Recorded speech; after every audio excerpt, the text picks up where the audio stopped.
was singer David in a documentary with Spotify over 2 years ago.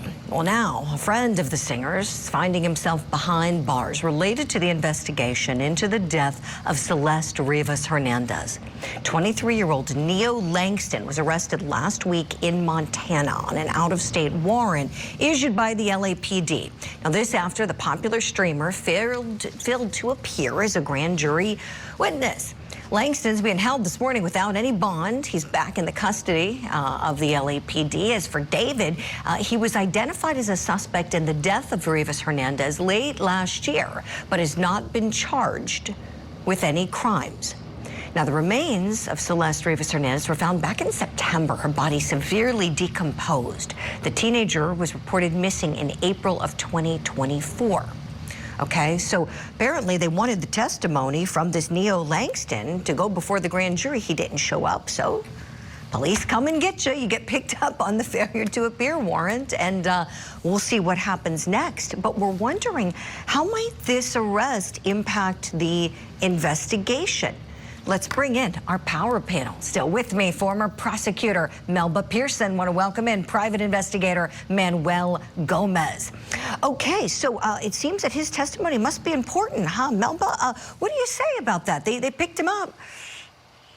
Yeah, well, like as you said at the top, Julie, you know, when you get that subpoena, you got to show up, right? Like, it's not like, oh, if I ignore this, it'll go away. No, that then comes the knock at the door. So he learned that in real time.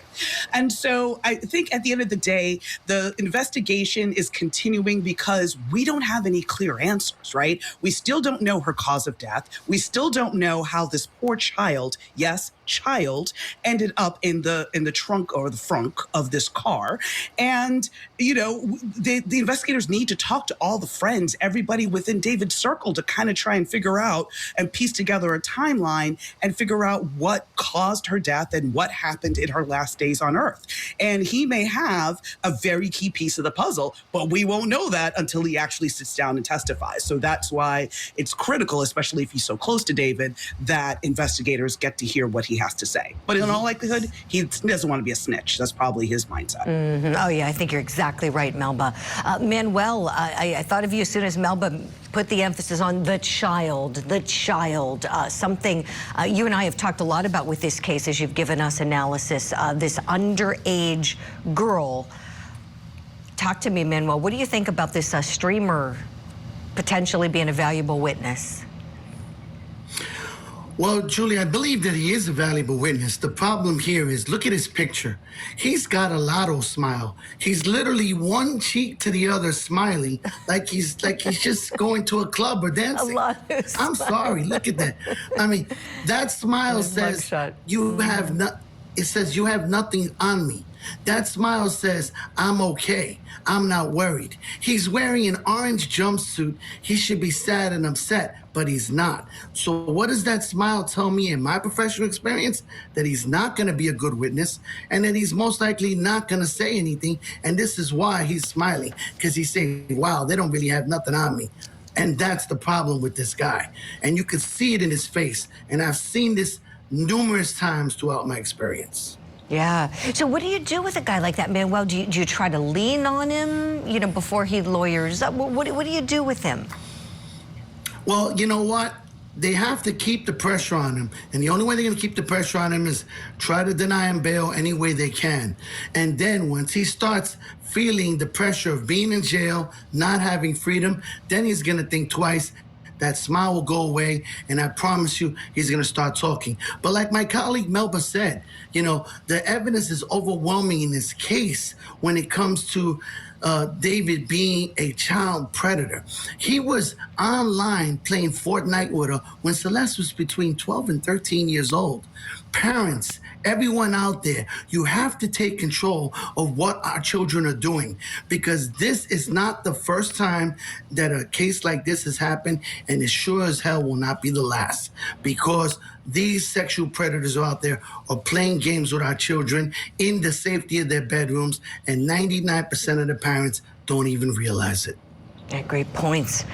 I want to share with you both the latest statement from the LAPD's chief medical examiner talking about Celeste Rivas Hernandez's death, saying, quote, the cause and manner of death remain pending. The statement goes on to say the law precludes us from doing so while the court order remains in this case. Okay, so they don't have answers, it seems. And Melba, going back to you, I'm wondering if this is because of the state of her body when she was found. What are your thoughts on why we haven't seen cause and manner of death firmly determined here? Because, again, like you said, Julie, the decomposition is so severe that it makes it impossible for the medical examiner to figure out what happened to her. So a medical examiner would be trying to look, for instance, at surface injuries. So if it was, let's say, strangulation, they're looking for if there's a broken hyoid bone, if there's, like pressure, bruises, anything like that. They're looking for gunshot wounds. They're looking for knife wounds. But again, if the body is so severely decomposed, and I mean all respect to this poor child who should be with us, but the human body, when it decomposes, it takes a lot of its secrets with it. So in this instance, we may have a scenario where we may never know the cause of death, and it may be listed as undetermined, which makes it an uphill battle for prosecutors. Not impossible, but it makes it an uphill battle when it comes time for prosecution. Melba, great points. Manuel, back to you in terms of trying to get information from these guys who might have been in David's circle. Is this a lost cause? It feels like it's been so long. No, it's not a lost cause. I mean, the fact, like I said, that we have this guy under custody now, it has strengthened the cause of this case and actually moves it a little bit forward because now they have an opportunity to lean on somebody. But like Melba said, when it comes to the body, we're most likely never going to know the cause of death because of how much it decayed. But there is a fact here that is unequivocal. One, he reported that car stolen. That Tesla was found approximately 1.5 city blocks from his house. No car thief steals a $100,000 Tesla and then parks it a block and a half away. I'm sorry. That is insane. And that circumstantial evidence, Julie, is overwhelming. That body was in the trunk. It was a murder. Will we know the cause of death? No. But do we know it was a murder? Yes, because she didn't crawl inside of a trunk and dismember herself.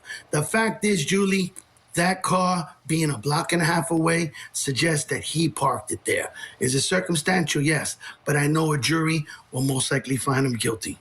Hot take, Manuel. I love the insight. I may disagree on that one, unfortunately, because it could have been an overdose, right? They could have been partying. It could have been an overdose. So we could have abuse of a corpse, not necessarily homicide. So maybe.